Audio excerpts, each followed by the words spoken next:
Hi everybody, Father Gurnick, and I just want to, in the name of our parish communities of St. Patrick's and St. Malachy here on the west side of Cleveland, wish you a very blessed and joyous Easter as we continue our celebration and as we find ourselves on the Sunday after Easter.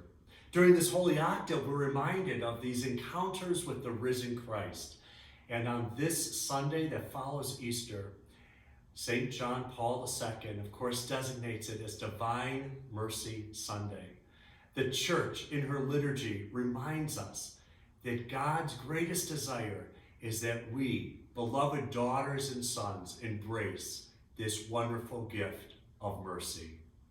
You know, in today's gospel, as we hear again this familiar passage where Jesus comes to the disciples in the upper room, they're locked in that room out of fear. And yet, that will not stop the risen Lord.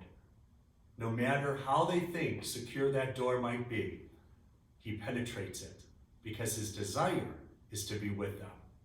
And what's the first words in this sacred encounter?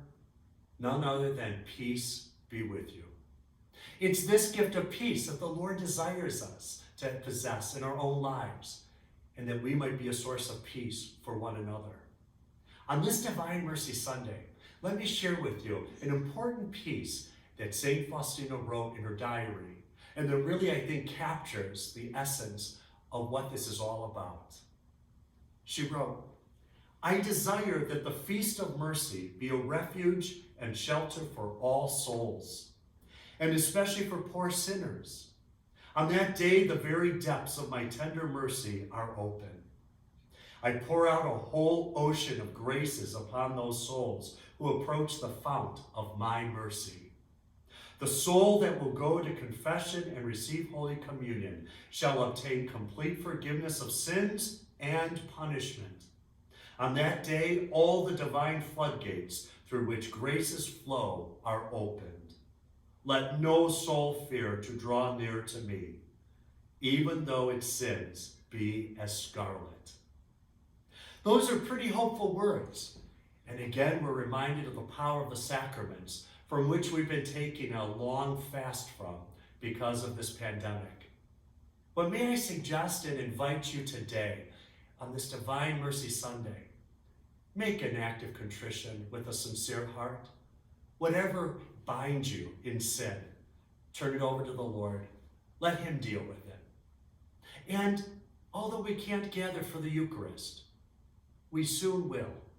In the meanwhile, let our hearts continue to make that spiritual communion as we're fasting from the sacrament itself and our desire to please God increases.